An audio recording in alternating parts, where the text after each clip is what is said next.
My name's Alan, and I live in a quiet, tucked-away cul-de-sac. The kind where everyone knows each other just enough to wave, but not enough to ask questions. My house sits at the curve, which gives me a wide front yard and a nice long driveway. I've been here for 12 years. Peaceful place. That was until the Harrisons moved in. 3 houses down, corner lot, big energy, loud cars, louder guests. You know the type. Tyler Harrison is the kind of guy who treats every weekend like it's his birthday and every neighbor like his unpaid audience. His wife? Sweet enough on the surface, but just as entitled when she thinks you're not looking. Anyway, it all started a week before the wedding. Not theirs, his cousins. Apparently, they decided the street was the perfect place for a backyard-style, semi-illegal, HOA-defying wedding bash. On Tuesday, I caught Tyler outside and asked politely, "Hey, I heard some trucks coming in this weekend. Everything okay?" He grinned, already in party mode. "Oh yeah, man. My cousin's getting married. We're turning the whole street into a celebration zone. Don't worry, we'll keep the noise down."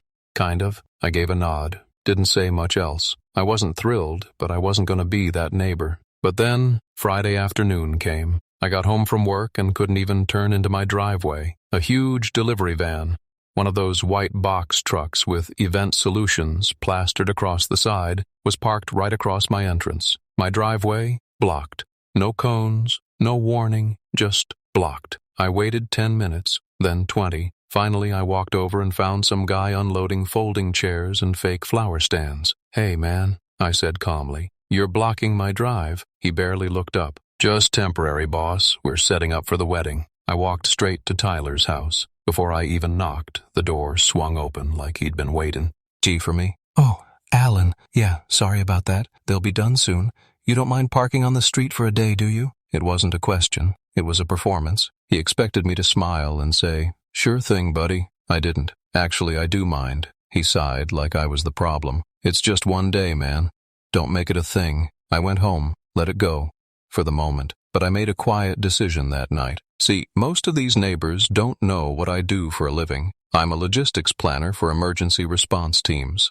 I design access routes for hospitals, events, and high-security facilities. That means I know zoning codes, parking laws, and, more importantly, how to legally enforce them. Saturday morning, I watched the madness unfold from my porch. Cars lined both sides of the street. A huge white tent had taken over the Harrisons' yard, stretching almost to the sidewalk. Guests in pastel suits and loud heels stomped across my grass like it was a red carpet. Someone even tied a balloon to my mailbox. And then, the final straw. 2 SUVs parked directly behind each other right in front of my driveway. Again, no warning, no apology. That's when I went inside and pulled out the document folder I keep for special occasions. The one with neighborhood maps, HOA rules, and yes, a direct line to a parking enforcement contact I worked with on a city project 2 years ago. But I didn't call right away. Instead, I set something in motion. I waited,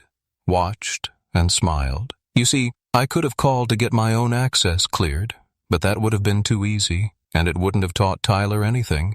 By the time the wedding started Saturday afternoon, our cul-de-sac had turned into a mini music festival. Cars were packed tighter than sardines. Every driveway had a car somewhat close to it, and in some cases, like mine, completely blocked. Guests were everywhere, laughing, taking selfies, clinking champagne glasses under the white tent. Someone even rolled out a portable speaker system blaring dance music. The air smelled like cheap perfume, grilled meat, and entitlement. I sipped my coffee on the porch like I was watching a live comedy. By 5 p.m., I had everything in place. Step 1, I walked the street, calmly, clipboard in hand, taking photos of every single car that was illegally parked. Not just those blocking driveways. Several were partially on sidewalks. Others double-parked near fire hydrants. One genius parked sideways between 2 driveways, basically straddling both. Step 2, I sent an email,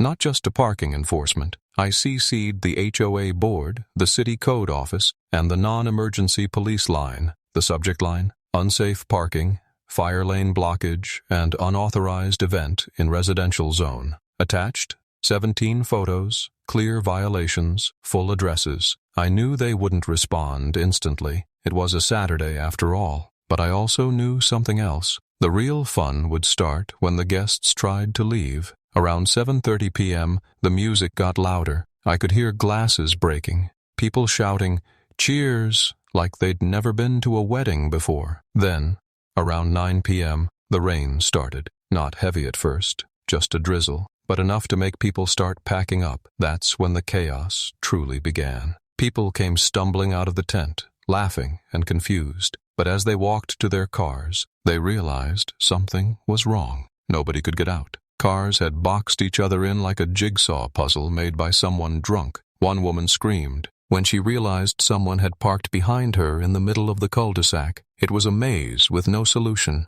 Then came the lights. A city code enforcement SUV rolled in slowly, followed by 2 patrol cars. Flashing lights turned the party into a crime scene. Officers stepped out calmly, not rushing, not shouting, just taking notes. Guests were suddenly sober. The officers began knocking on doors. Towing trucks showed up around 9:45. By 10:15, 2 vehicles were already being loaded up and hauled away. A man in a vest asked loudly, "Who owns the gray Lexus blocking 2 driveways?" No one answered. And Tyler? He came storming up to my porch like I'd stolen his birthday cake. "What the hell did you do?" I raised an eyebrow. "Sorry, Tyler. My driveway's still blocked, just trying to make sure emergency services could reach us if needed." He looked like he wanted to explode, but with 2 officers just 10 feet away, all he could do was seethe. "You could have just knocked." "I did. On Friday, remember?" He clenched his jaw and walked off. More guests tried to leave, more shouting, people arguing over who parked where. One woman blamed her Uber driver, another claimed her cousin said it was fine. The officers didn't care. They kept writing tickets. By midnight, most of the guests had left, either by foot, rideshare, or bitterly watching their cars get towed. The tent was half collapsed from the rain. Decorations were soaked.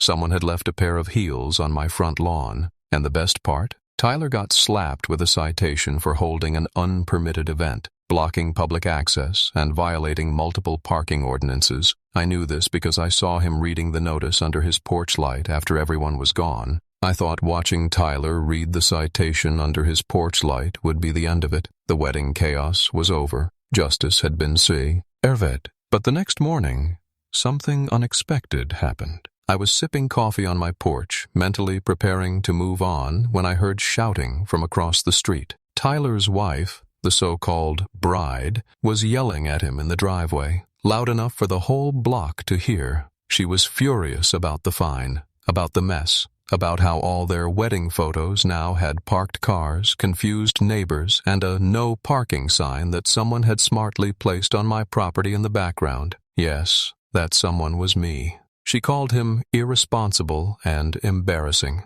Apparently, she'd warned him about getting permits. He thought he could wing it, but now she was threatening to stay with her sister until he got his act together. Tyler saw me watching. Our eyes met. I nodded politely and went back inside. I didn't need to gloat. Life was doing that for me. But the real fallout came 2 days later, during our monthly HOA meeting. Now I don't usually go to those unless something major happens. But this time, I showed up early. Tyler did too. He strutted in with his usual arrogance, wearing sunglasses indoors and loudly greeting everyone like nothing had happened. But then, the HOA president, a sharp, no-nonsense woman named Janet, opened the meeting with one simple question. "Tyler, would you like to explain why you blocked access to the community road for a personal event without permission and violated multiple safety codes?" Boom. Tyler tried to smooth-talk his way out of it, said it was a small family gathering, and that he didn't think it would be a big deal. But Janet wasn't having it. She pulled out photos, the same ones I had sent anonymously, showing every single violation: blocked hydrants, illegal parking, even a guest's car on someone's front lawn. The room went silent. And then, the cherry on top, a vote was called to suspend Tyler's HOA privileges for 6 months, including his ability to reserve the community park space, vote in decisions, and propose events. The motion passed, unanimously. That alone would have been enough, but the final blow? That came the next morning. Remember the temporary fence he set up around the event space to create that exclusive wedding vibe? Yeah, turns out it was still up, still blocking part of the sidewalk, and technically it extended 2 feet into HOA-owned land, which violated another rule. I filed a formal complaint. Within 24 hours, HOA maintenance came out and removed the entire structure. They even billed Tyler for the labor, but it didn't end there. Later that week, a for sale sign appeared in his yard. Guess the neighborhood wasn't as friendly as he thought. Or maybe his wife really did stay with her sister. I never asked, but I'll tell you what I did do. I hosted a small BBQ that weekend, just for my close friends. No cars blocked, no permits needed, just good food, good laughs, and a clear driveway. As I flipped burgers on the grill, I glanced across the street and saw Tyler staring out his window, arms crossed. I smiled, raised my tongs like a salute, and got back to living my peaceful, drama-free life. Moral of the story? Don't mess with someone's driveway, especially if you don't know how many rules they know better than you, because sometimes revenge isn't loud. It's legal, it's patient, and it parks exactly where it's supposed to.